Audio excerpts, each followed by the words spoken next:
자, 안녕하세요. 오늘 함께 살펴볼 교육 내용은 기술적 분석 이동평균선, 그랜빌의 매도 4법칙입니다. 지난번에 이제 그랜빌의 매수 4법칙에 대해서 살펴봤는데요. 오늘은 이제 매도 4법칙에 대해서 살펴보도록 하겠습니다. 자, 우선 이 자료는 네이버에서요. AP투자연구소를 검색하시게 되면 AP투자연구소 홈페이지로 접속을 하실 수가 있는데요. 클릭을 하시게 되면 홈페이지로 이동을 하실 수가 있고요. 우측 상단에 주식 강의 자료라고 있습니다. 이걸 클릭하시게 되면 자세한 이제 강의 자료가 올라와 있죠. 하나 클릭해서 들어가 볼까요? 예, 들어가시게 되면은 오늘 하는 강의에 대한 내용들이 이렇게 쭉 나와 있고요. 밑에 가시면은 첨부 파일이 있으니까 다운로드를 받아 보실 수가 있습니다. 또한 이제 무료 추천 종목도 저희가 함께 제시를 해드리고 있는데요. 가운데 2020년 무료 추천 종목이 있습니다.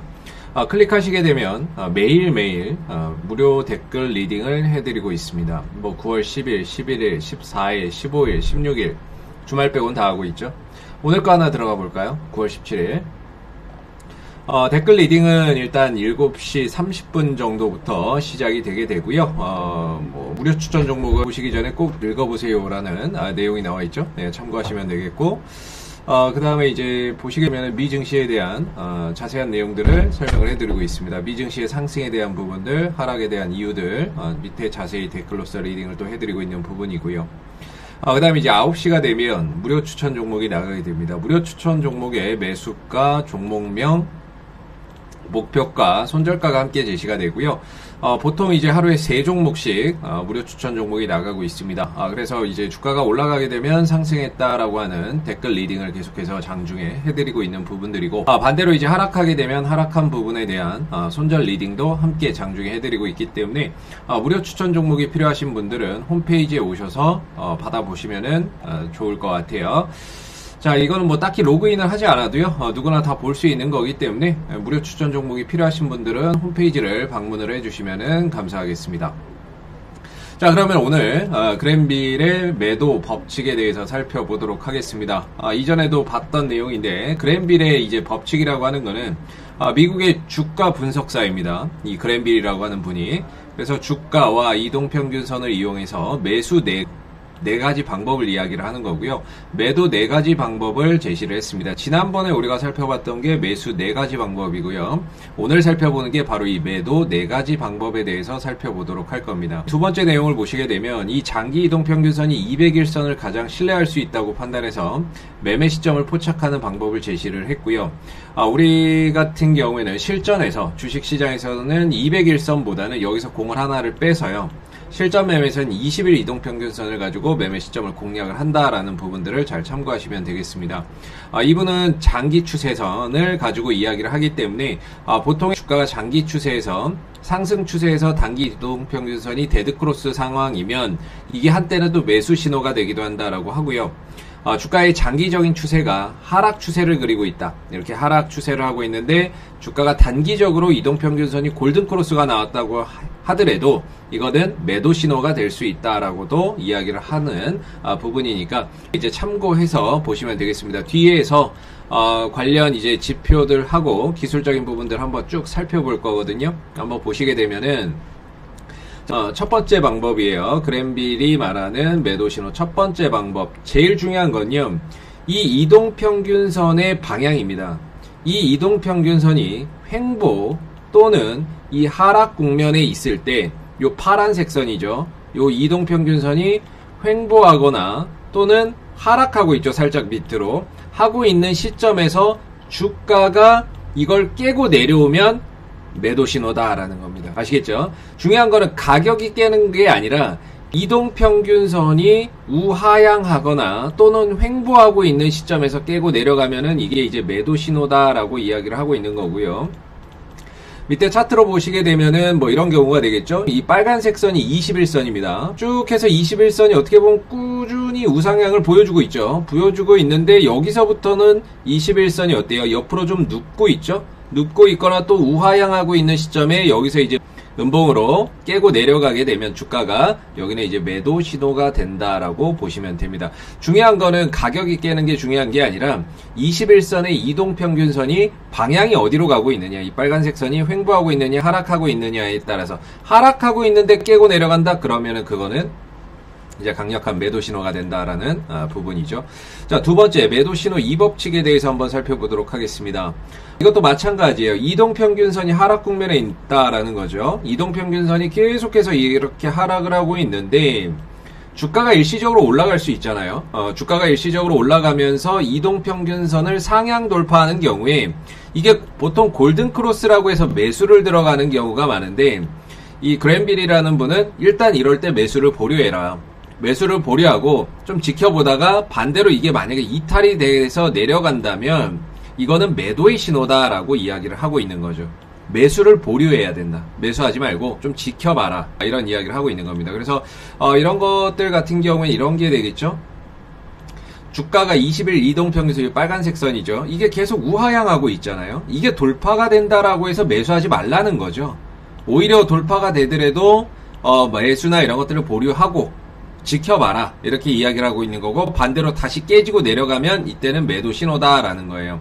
결국에 들고 있는 사람이 이런 상승이 나왔을 때 단기 반등 신호다라고 생각을 하고 매도로 접근을 하는 게 매도로 대응을 하는 게 바람직하다라고 이야기를 하고 있는 것 같고요.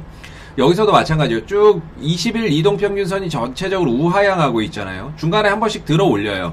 근데 얼마 못 버티고 금방 내려갑니다. 올리는데 얼마 못 버티고 금방 내려가죠. 돌파된다라고 해서 함부로 매수하지 마라. 매수하지 말고 오히려 다시 깨고 내려가면 그거는 매도 신호가 되기 때문에 매수를 보류하고 관망해라. 이렇게 이야기를 하고 있는 부분들입니다. 그래서 세 번째도 한번 살펴보도록 할게요. 이번에는 이제 매도 신호 3법칙인데요.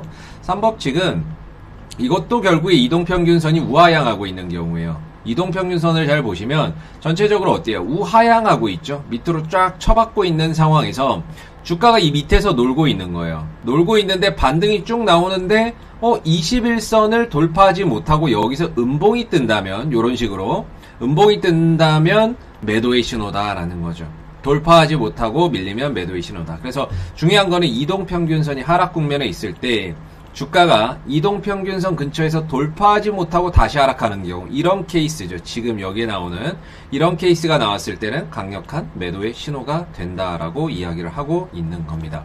한번 또 볼까요? 샘플을 보시면 이게 이제 20일 이동평균선이죠. 빨간색 선이 이게 우하향하고 있는데 주가가 반등이 나온다라고 하더라도 여기서 돌파가 안 되고 음봉이 떠버리면 또 밀린다는 거고 주가가 또 반등이 나오는데 20일 이동평균선을 돌파하지 못하고 음봉이 나온다면 주가가 또 밀린다는 겁니다.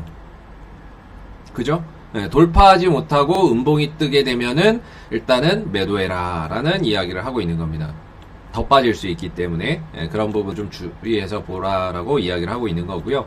자, 마지막으로 이제 매도 신호 4법칙입니다. 근데 이거는 조금 기존 3개의 법칙과 좀 달라요. 이동평균선이 급등하는 국면에 있을 때입니다.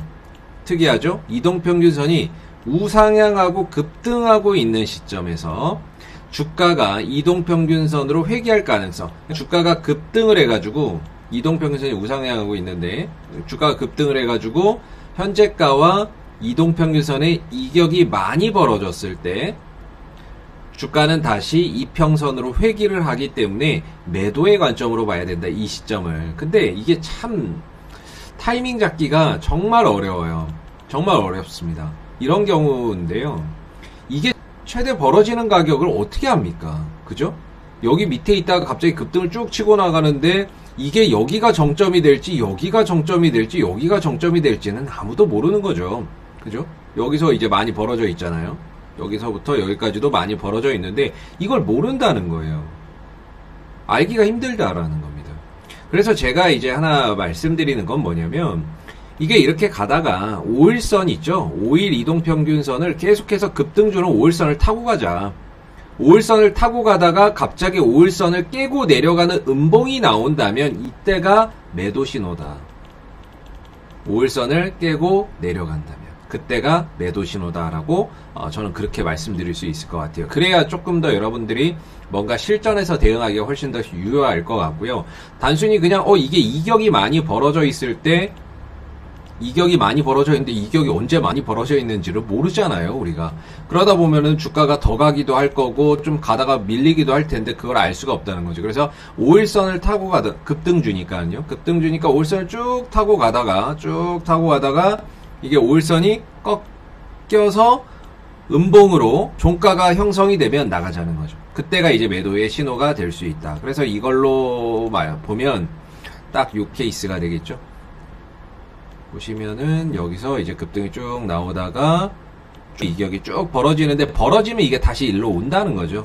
이격이 좁히기 위해서 내려온다는 거고 그 좁히는 신호를 급등하다가 5일선이 깨지는 음봉 이런 형태가 나오면 일단은 매도를 하자 이렇게 말씀드릴 수 있을 것 같습니다. 자, 오늘은 이 그랜빌의 매도 4법칙에 대해서 살펴봤던 부분이고요. 다음 시간에는 다른 내용으로 또 찾아뵙도록 하겠습니다. 감사합니다.